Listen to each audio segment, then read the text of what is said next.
Hey everybody, my name is Therese Coppola. For those who don't know me, I'm a social media consultant and web designer for the pet industry, and I'm also the host of the Petscope, the very first pet show on Periscope. And today I'm going to be talking with Tomika Bruen, who is a professional pet sitter from Los Angeles, and her company is Out for a Walk LA. Or is it Out for a Walk? Just Out for a Walk. It might be just Out for a Walk. But anyway, we're Out for a walk. Out for a Walk, okay. And she is in Los Angeles. Just want to make sure I got that right. So I'm going to be talking to her. I've got a series of questions for her, and we'll be taking your questions as well. So just hang on and let me flip the camera here just a second. Okay, Tomika, hello. Hi everyone, happy Friday. Happy Friday. Thanks so much for joining us. Yeah, thanks for having me. Thank you. So anyway, in case there are people before we go, if you guys think that your followers might be interested in this, please go ahead and share. Swipe right on an Android, swipe up on an iPhone, and hit the little share button and share it out to your followers here on Periscope and or your followers on Twitter. So, Tomika, in case people are watching who don't know what a pet sitter does, can you just give us a brief idea of what you do for your clients? Sure. Well, we do a couple of things. We do pet sitting, which is for pet parents who are out of town or maybe work super long hours and would prefer to have someone come to actually sit with their pets in their absence. We also do daily dog walking, and that's a midday walk or dog walks for the morning or evening. And that's, again, for people who are busy, can't get home from work or work long hours and need assistance with their pets. So we're there in their place to care and love on their pets and to give them peace of mind. Great, great. And for those of you, I see we have quite a few people that are just joining. My name's Therese Coppola, host of the Petscope, and I'm talking with Tomika Bruen, who is a professional pet sitter in Los Angeles. And I've got a bunch of questions for her, and then we'll also be taking your questions. So stick around. So how did you get into pet sitting? I know we talked about this a little bit the other day, and I think it's a cool story. So let people know. Yeah, absolutely. Well, all of my life, as early as I can remember, I've loved animals, and I actually wanted to be a vet when I was about 5 or 6. That's when it started. It's like, that's it, I'm going to be a vet. And so life happened, but I didn't become a vet, but my love of animals just stayed with me. And basically people would just ask me, hey, I'm going away this weekend. Can you come over and watch my cats? Or can you come over and help me with my dog? And it was just a natural thing that I did on the side for family, friends, neighbors, and then people started to refer me, but I was still working my job. But this was just something that I did to help out. And after I finished my MBA program, I was myself working in a corporate job and came home one day and found my dog had been at home for 10 hours. And I thought, oh my gosh, my poor dog. And it just instantly clicked. It was an answer to a prayer, just like I've always had an entrepreneurial spirit. And so everything just kind of came together in that moment. And I haven't looked back since. So it's been a great experience. But my dog definitely was a big catalyst in me starting Out for a Walk. Cool. So you say you have an MBA, right? Yeah. Yeah. So yes. How did that, when you decided that you want to leave this, corporate job that, people are thinking, oh, she's got an MBA, she's, in corporate America and she's going to be a pet sitter, so yeah. What was that transition like for you? For me, it was really natural, not easy, but natural. It just felt like that was what I was meant to do. Like I said, always loved animals. I love serving and helping other people. And so this industry everything just fits together for me. But I have heard that from people like, what, pet sitting? I don't get it. And so it's just about education, just letting people know that this is a viable and a real business and industry. And you really can't sustain a living from doing this. So I look at it from that standpoint about educating and letting people know about this wonderful industry. Oh, can you hear me? Yeah, the sound is your voice. Your lips aren't moving with your voice. Oh, now you are. Here I am. You're also a ventriloquist, right? Yes, I'm a jack of all trades. or what? Yeah, I guess a ventriloquist. I'm not sure. So, do you think how do you think having an MBA played into setting up your business and actually getting going? I mean, do you think that was a benefit to you? I think for me personally, it gave me the confidence in starting a business. But then there's still so many things that I'm learning, especially from communities like pet sittingology and just different people that are in the industry. I'm learning a lot. But I think for me personally, the MBA gave me the confidence I needed to step out and to actually do something like my own business. Ah, cool. Yeah, the sound is really wonky. I apologize, you guys, with the, it's technology. It's technology. Yeah. So somebody here, and has a couple questions. They want to know, one, if you take animals that have disabilities, and then if you ever stay overnight at the clients' homes. We do not do overnight pet sitting at the moment. That may be sometime in the future, but for now we do not. But we do later walks and visits if need be. And as far as pets with disabilities, I mean, my dog has actually lost his sight in the last couple of months. So we love all dogs, whether they can see, can't see, have issues walking. Like we have several clients whose dogs are arthritic, and so we definitely take the extra time to care for them as well. So yes. Cool.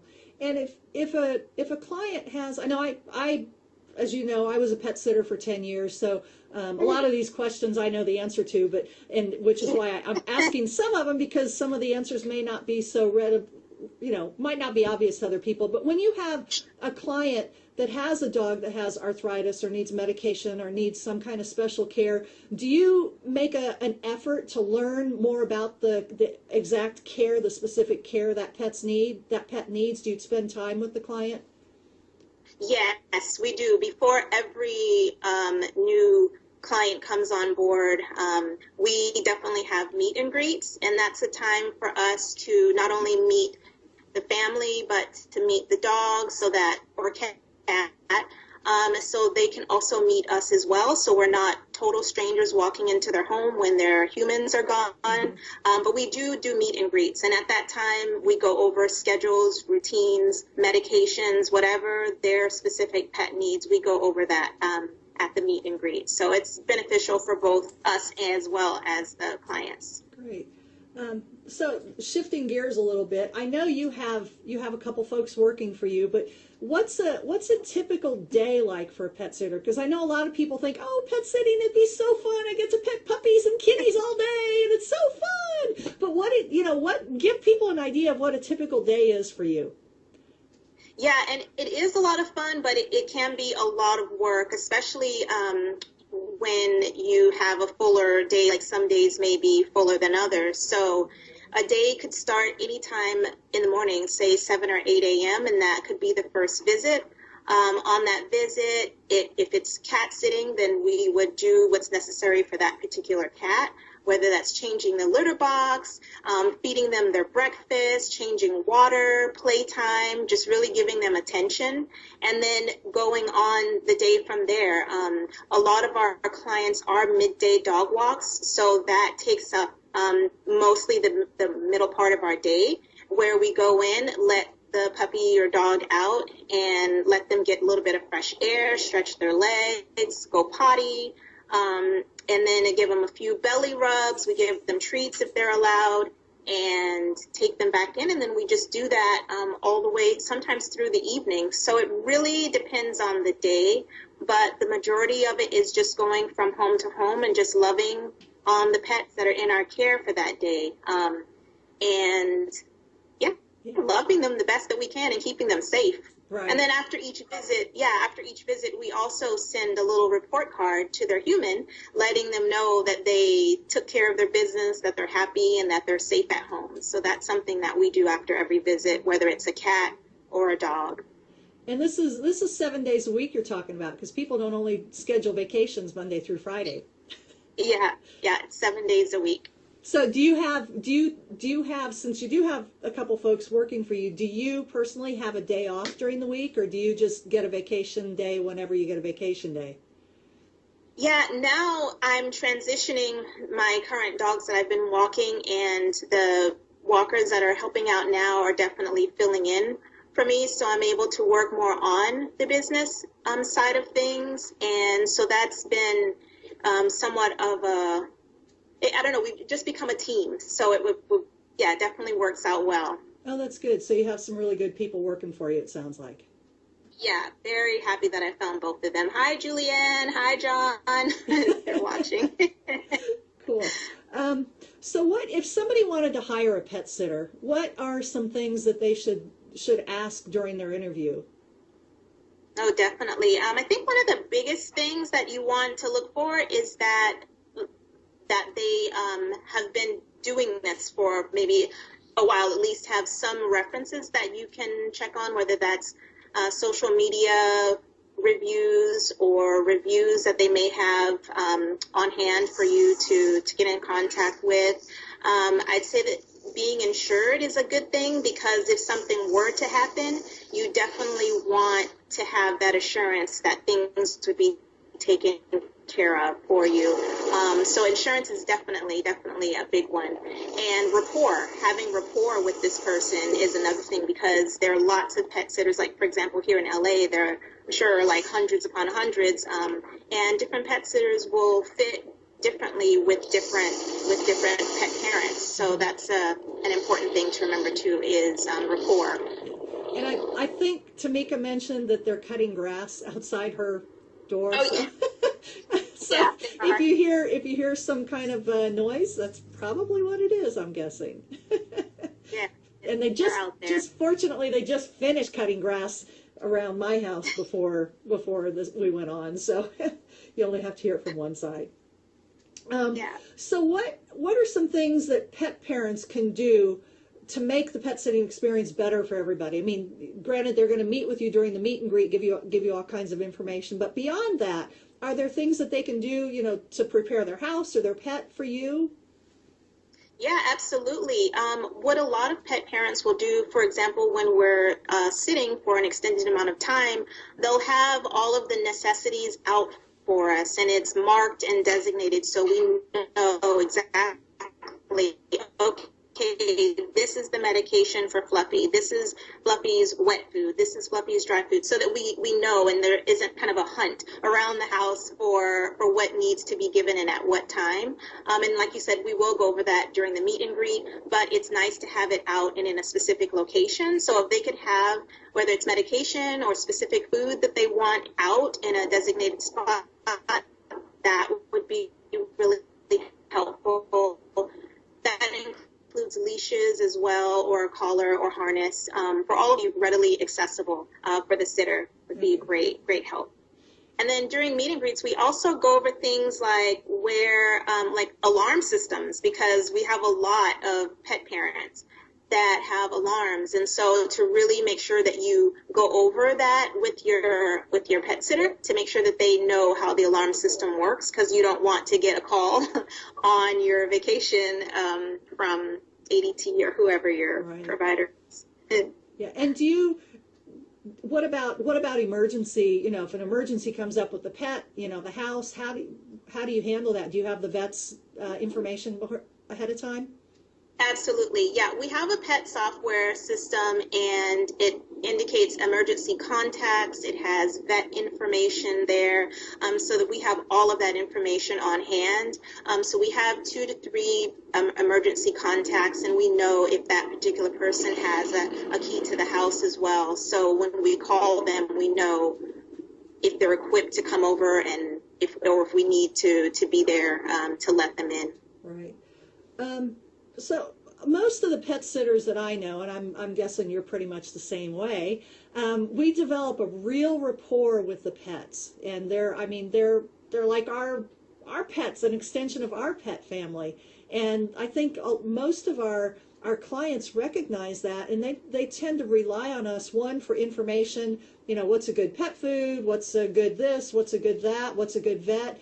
And then a lot of times too, they'll call us when, it's time to say goodbye. And I'm wondering, what kind of things have you experienced along those lines?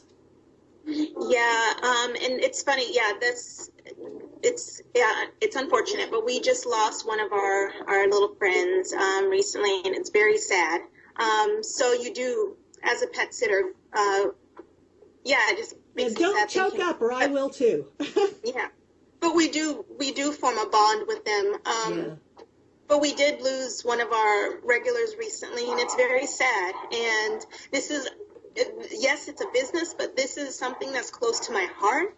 And so there are emotions involved in this, and it's real. And I've come to care for these animals and for their families and want the best for them. So, yes, it's very difficult when something like that happens. Sorry to get you all emotional. And it's just, I just realized that, this business is definitely a different industry where you do form those bonds, and you do, the animals are like our family members. And there are other dogs that I am thinking of right now who are excited to see me, and I'm just as excited to see them on our daily walks. So it goes both ways. Right. Yeah. Right. Okay, we'll go on to something more cheerful.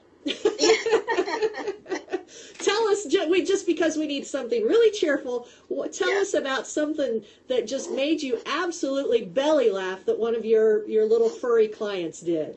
Can you think of something?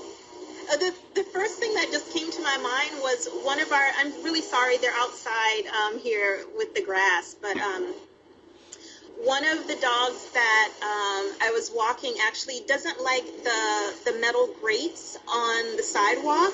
He refused to walk on those, so I'd have to carry him. So it was like the sweetest little thing. So we got our little routine. I knew, okay, he doesn't like the grates, so I have to pick him up on certain parts of the walk, and it just became our little routine. And I got a kick out of him. He just had such a personality, such a personality. Oh, So the dog walk became a dog carry. Well, hey, as long as he enjoyed it and he had time to do his thing while he was out there, I guess that's what's important. Exactly. So, as a former pet sitter myself, I know that a lot of people, we touched on this earlier, a lot of people think, oh, that's a cute little job, and they think it's a job that the kid down the street should be doing, not some grown woman with an MBA, for goodness sake. So, what do you say to people? What do you tell them? This is why I'm a professional pet sitter, and this is what makes me different. So have you run into that, and how do you approach it with people? Yeah, I have had people ask about pet sitting as far as like, oh, I didn't realize that was a job, or I didn't know that you could actually make a living from that. And again, it's just about education, because a lot of people don't know. Maybe they don't have pets, or maybe they work from home, so they don't have a need for a pet sitter. But I just really educate and just kind of share with them what a pet sitter does, what we do, and why we do it. And for me, it struck me when, here's my dog Toby, it struck me when I came home and realized, he'd probably appreciate using the bathroom at some point during the day. And I know I felt that way as a busy corporate professional at the time, that there were other people who may have wanted the same service. So I just really educate people and let them know that there is a need for this, and that it's serious. Like, my dog is not just a dog, he's a part of my family. And I think people get it when it's explained that way, that our pets are not just four-legged creatures in the house, that they're actually a part of our household, and so we want care for them and we want the best for them. Yeah, I think you're right. I see a whole shift, one, in the way that people view our pets. I mean, using the word pets sometimes I feel like I'm insulting my dog by calling him a pet, you know, because he's more than that to me. Yeah. You know, I don't want to call him a child because he's not a child, but he's more than a pet. And I think that shift in how we think about our pets has made a shift in the pet sitting industry too. Yes. And I know you've only been in it for, you know, about a year and a half, right? Yes, the company, but I've been pet sitting over the years for about 14 years. So what kind of changes have you seen in the industry since you have been around for so long? For one, the software systems have made it a lot easier, and that's something that we use daily, and that alerts all of the walkers. It lets us know where we're supposed to be and at what time, so we don't have to rely on making little notes on stickies, but it's actually like in the system. The email goes out every night at midnight, so we know, okay, tomorrow I have these 7 dogs to walk, and I need to walk them between this time and this time. So that's a huge asset, having a system like a pet software system. So that's a huge difference. And for one, haven't used any of those because I was a sole proprietor, and then when that got to be really big, I developed Pet Sit USA, so my pet sitting was kept very small. So I didn't use a software system like that. Now with those, if you say that you get a list, you get an email list saying you've got these people to pet sit for, then as you take care of them, do you check them off so that if you miss somebody, then you get another reminder? Is that how it works?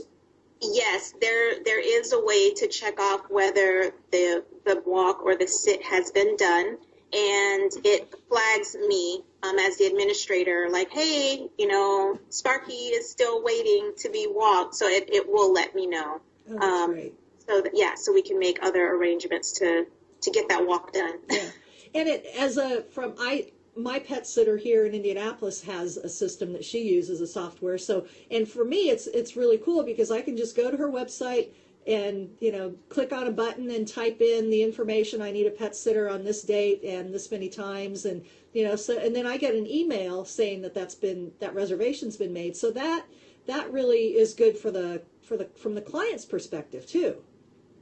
No, absolutely, and it puts it in their hands as well. So, because maybe something will come up last minute or they're thinking about it at that moment, so they have access to schedule it right then. So it definitely makes it a lot easier.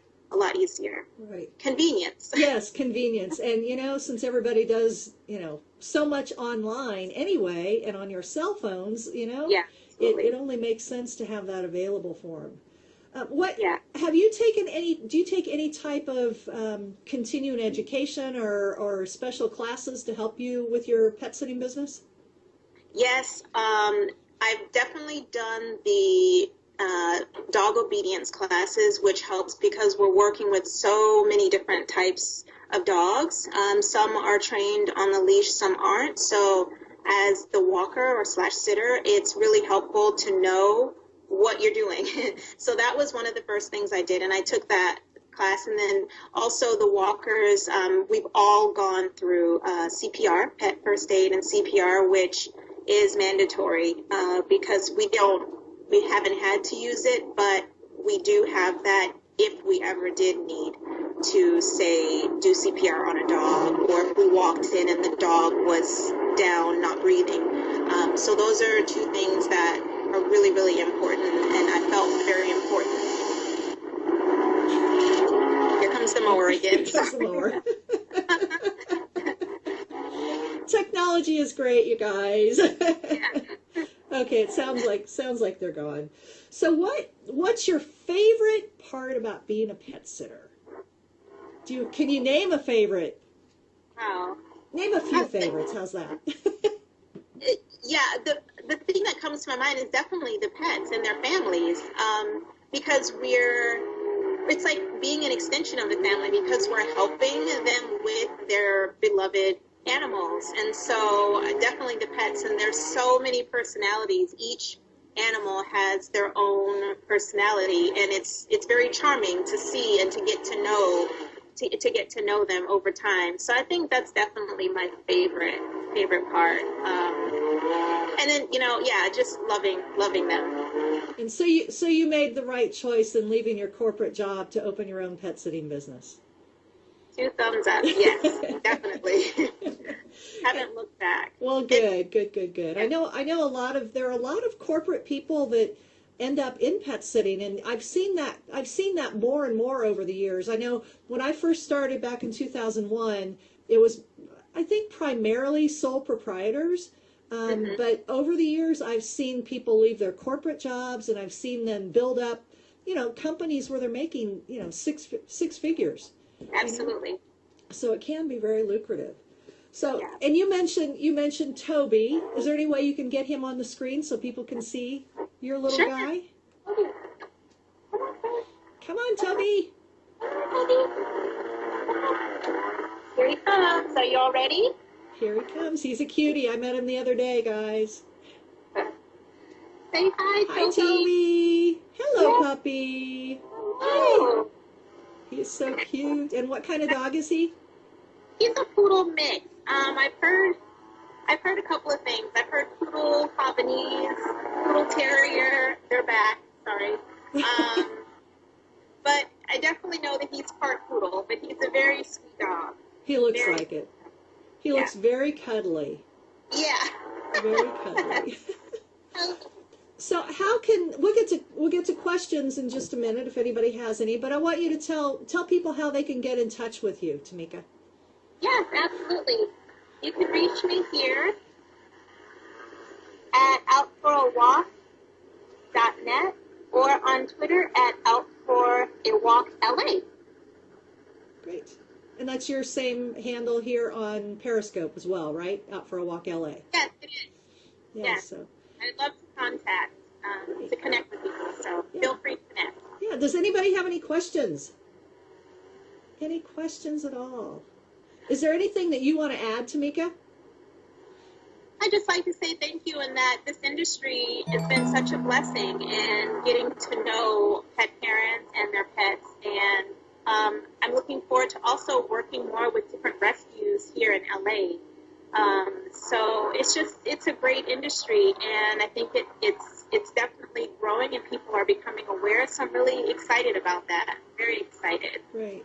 Yeah, I think people are becoming more and more aware, like you said, and fewer people, I think, are saying a pet sitter. What's that? Which is which is a good thing. Which is a very good thing. So. We'll just continue educating and getting the word out. Yeah. Well, I don't see any questions. I'll give you another last chance. Does anybody have any questions? No questions? Okay, well, if there aren't any questions, I am going to thank Tomika, and I want to throw up those links again.